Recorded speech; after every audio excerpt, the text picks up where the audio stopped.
अच्छा, जब भी इन्वेस्टमेंट की बात होती है ना, तो एक हिस्सा ऐसा है जिस पर हम अक्सर ध्यान ही नहीं देते। पर सच कहूं तो शायद वो सबसे जरूरी है, और वो है हमारा इमरजेंसी फंड।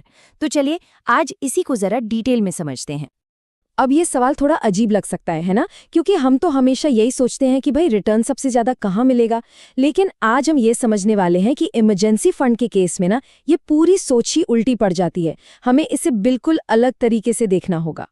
तो चलिए अब इसमें थोड़ा और डीप डाइव करते हैं। देखिए, इमरजेंसी फंड ना किसी भी इन्वेस्टमेंट स्ट्रैटेजी की वो बुनियाद है, वो नींव है जिसके साथ कोई कॉम्प्रोमाइज हो ही नहीं सकता। इसे अपनी फाइनेंशियल फर्स्ट एड किट समझ लीजिए। और ये बात गांठ बांध लेनी चाहिए। सबसे पहले एक अच्छा हेल्थ इंश्योरेंस और फिर एक सॉलिड इमरजेंसी फंड। बस यही दो चीजें हैं जो किसी भी मुश्किल घड़ी में हमारे इन्वेस्टमेंट्स को बिकने से बचाती हैं। सोचिए, अगर सेफ्टी ही नहीं है तो फिर रिटर्न का क्या करेंगे? तो सवाल यह है कि पैसा कहाँ नहीं रखना चाहिए। दो सबसे कॉमन गलतियां लोग करते हैं। एक तो सेविंग्स अकाउंट और दूसरा इक्विटी फंड। सेविंग्स अकाउंट में क्या है, पैसा निकालना इतना आसान है कि डिसिप्लिन रहता ही नहीं। और इक्विटी फंड्स वो तो इतने वॉलेटाइल होते हैं कि पता चला जब पैसे की जरूरत पड़ी तो मार्केट डाउन है और प्रिंसिपल अमाउंट ही कम हो गया।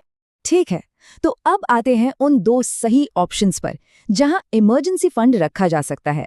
और हम ये भी देखेंगे कि कैसे टैक्स के मामले में एक ऑप्शन दूसरे से कहीं बेहतर है। एफडी का टैक्स सिस्टम बड़ा सीधा है। हर साल जो भी इंटरेस्ट कमाया उस पर उसी साल टैक्स कट जाता है।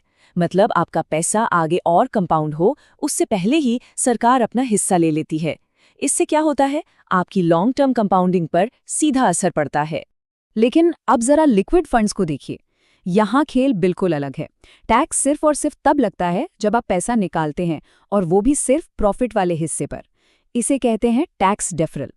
इसका फायदा यह है कि जब तक पैसा फंड में है, आपका पूरा का पूरा अमाउंट बिना किसी टैक्स की कटौती के ग्रो करता रहता है, कंपाउंड होता रहता है। तो मतलब साफ है ना?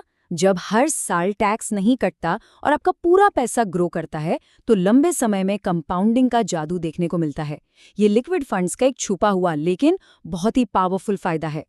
चलिए अब उस माइंड सेट शिफ्ट की बात करते हैं जो इमरजेंसी फंड के लिए सही इंस्ट्रूमेंट चुनने के लिए चाहिए, क्योंकि यहाँ हमें अपनी नॉर्मल इन्वेस्टमेंट वाली सोच को बिल्कुल पलट देना है। ये जो लाइन आप देख रहे हैं ना, ये इस पूरी बातचीत का निचोड़ है। लिक्विड फंड्स की दुनिया में अगर कोई बहुत हाई रिटर्न दे रहा है तो खुश मत होइए। ये एक रेड फ्लैग है, एक चेतावनी है। इसका सीधा सा मतलब है कि फंड मैनेजर जरूरत से ज्यादा रिस्क ले रहा है। देखिए, इक्विटी में तो हो सकता है कि फंड मैनेजर की स्किल से आपको ज्यादा रिटर्न मिल जाए, लेकिन डेट फंड्स में ऐसा नहीं होता। यहाँ ज्यादा रिटर्न का मतलब सिर्फ एक ही चीज है, ज्यादा क्रेडिट रिस्क। मतलब फंड मैनेजर ऐसी कंपनियों को पैसा दे रहा है जिनकी क्रेडिट रेटिंग अच्छी नहीं है। और इमरजेंसी फंड के लिए तो ये सोचना भी नहीं चाहिए। ये तो बिल्कुल उल्टा है जो हम करना चाहते हैं। तो इस बात को एकदम दिमाग में बिठा लेना है। इमरजेंसी फंड का गोल रिटर्न कमाना है ही नहीं। इसका सिर्फ और सिर्फ एक ही मकसद है, कैपिटल की सेफ्टी। हमें ऐसा फंड चाहिए जो सबसे ज्यादा सेफ हो, भले ही रिटर्न थोड़ा बहुत कम भी क्यों ना मिले। ठीक है, तो थ्योरी तो समझ आ गई, पर अब प्रैक्टिकली इसे कैसे करें? चलिए एक सॉलिड 8 पॉइंट चेकलिस्ट देखते हैं जिससे किसी भी लिक्विड फंड को परखा जा सकता है। तो शुरू करते हैं पहले दो सबसे जरूरी फिल्टर्स से। नंबर 1, एएमसी का ट्रैक रिकॉर्ड, यानी जो कंपनी फंड चला रही है उसका इतिहास कैसा है। क्या उसने पहले कभी अपने किसी डेट फंड में डिफॉल्ट किया है, मतलब लोगों का पैसा डूबा है? अगर जवाब हाँ है तो उस एएमसी से दूर रहना ही बेहतर है। और दूसरा, ये देखें कि फंड का पैसा लगा कहाँ है। ज्यादा से ज्यादा पैसा गवर्नमेंट ट्रेजरी बिल्स जैसी सुपर सेफ जगहों पर लगा होना चाहिए। अगला पॉइंट है क्रेडिट क्वालिटी। यहाँ हमें ये पक्का करना है कि फंड का 90% से ज्यादा पैसा टॉप क्वालिटी यानी AAA रेटेड या उसके बराबर की सिक्योरिटीज में लगा हो। ये रेटिंग एक तरह से सेफ्टी की गारंटी होती है, मतलब डिफॉल्ट का रिस्क लगभग 0 है। फिर आता है इशूअर कॉन्सेंट्रेशन। इसका सिंपल मतलब है कि फंड अपना सारा पैसा किसी एक ही जगह पर ना लगा दे। रूल ये है कि किसी भी एक प्राइवेट कंपनी में फंड की होल्डिंग 10% से ज्यादा नहीं होनी चाहिए। इससे रिस्क डाइवर्सिफाई हो जाता है। अगर कल को कोई एक कंपनी डूब भी जाए तो पूरे फंड पर बहुत बड़ा इम्पैक्ट नहीं आएगा। अब बात करते हैं खर्च की, जिसे कहते हैं एक्सपेंस रेशियो। अगर डायरेक्ट प्लान ले रहे हैं तो ये 0.15% से कम ही होना चाहिए।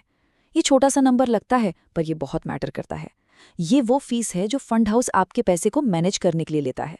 तो सीधी सी बात है, खर्चा जितना कम होगा, आपके जेब में रिटर्न उतना ही ज्यादा आएगा। और आखिर में ये 3 चीजें और देखनी है। पहला, फंड की एवरेज मैच्योरिटी 60 दिन के आसपास होनी चाहिए। ये सेफ्टी को और बढ़ा देता है।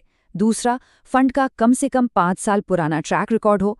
और सबसे ज़रूरी, इंस्टेंट रिडेम्पशन की फैसिलिटी ज़रूर होनी चाहिए, मतलब ज़रूरत पड़ते ही पैसा तुरंत अकाउंट में आ जाए। तो चलिए अब इस पूरी सेफ्टी चेकलिस्ट को एक रियल लाइफ एग्जाम्पल पर अप्लाई करके देखते हैं, ताकि पिक्चर और भी क्लियर हो जाए। तो एक उदाहरण है क्वांटम लिक्विड फंड। देखते हैं ये हमारी चेकलिस्ट पर कैसे खरा उतरता है। इसका ट्रैक रिकॉर्ड काफ़ी लंबा है, करीब 20 साल का। ये अपना ज़्यादातर पैसा सबसे सेफ टी बिल्स में लगाता है। ट्रांसपेरेंसी के लिए हर हफ्ते अपनी होल्डिंग्स भी बताते हैं। और इसका एक्सपेंस रेशियो भी 0.15% है, जो हमारी लिमिट में है। लेकिन इस फंड की सबसे खास और सबसे ज़रूरी बात पता है क्या है? ये फंड प्राइवेट कंपनियों के किसी भी तरह के बॉन्ड या डिबेंचर में एक भी पैसा नहीं लगाता। 0 एक्सपोजर। ये अपने आप में एक बहुत बड़ा सेफ्टी फीचर है। और ये फैसला जानबूझकर लिया गया है मैक्सिमम सेफ्टी के लिए, भले ही इसके चक्कर में रिटर्न थोड़ा कम हो जाए। और यही तो हमारे इमरजेंसी फंड का असली गोल है, सेफ्टी, सेफ्टी और बस सेफ्टी। तो इस पूरी बातचीत के बाद एक सवाल खुद से पूछना बनता है।